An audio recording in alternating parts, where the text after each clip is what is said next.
Chaque jour, Charles et Carole vous présentent la leçon de l'école du sabbat.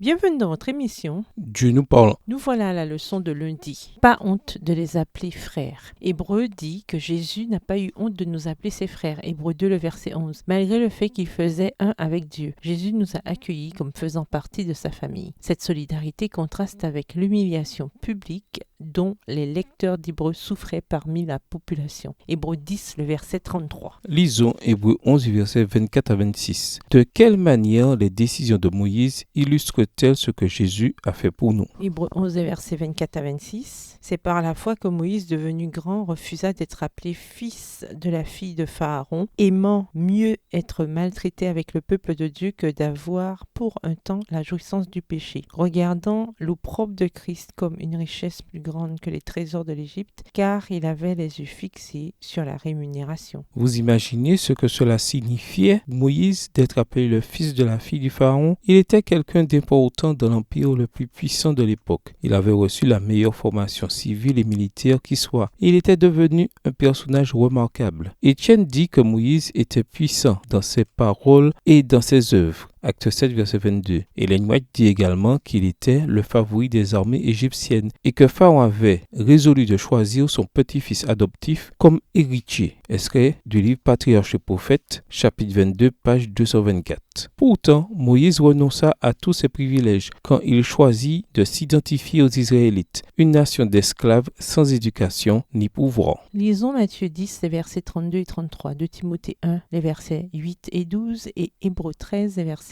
12 à 15. Qu'est-ce que Dieu demande de nous? Matthieu 10, versets 32 et 33. C'est pourquoi quiconque me confessera devant les hommes, je le confesserai aussi devant mon Père qui est dans les cieux. Mais quiconque me reniera devant les hommes, je le renierai aussi devant mon Père qui est dans les cieux. 2 Timothée 1, les versets 8 et 12. N'aie donc point honte du témoignage à rendre à notre Seigneur, ni de moi son prisonnier, mais souffre avec moi pour l'évangile. Verset 12. Et c'est à cause de cela que je souffre ces choses, mais j'en ai point honte, car je sais en qui j'ai cru, et je suis persuadé qu'il a la puissance de garder mon dépôt jusqu'à ce jour-là. Hébreux 13, versets 12 à 15. C'est pour cela que Jésus aussi, afin de sanctifier le peuple par son propre sang, a souffert hors de la porte. Sortons donc pour aller à lui hors du camp, en portant son opprobre, car nous n'avons point ici-bas de cité permanente, mais nous cherchons celle qui est à venir. Par lui, offrons sans cesse à Dieu un sacrifice de louange, c'est-à-dire le fruit de lèvres qui confesse son nom. Cela faisait partie du problème pour les lecteurs d'Hébreux. Après avoir subi la persécution et la honte, beaucoup parmi eux se mirent à avoir honte de Jésus. Par leurs actions, certains risquaient de déshonorer publiquement Jésus au lieu de l'honorer. Hébreux 6, verset 6.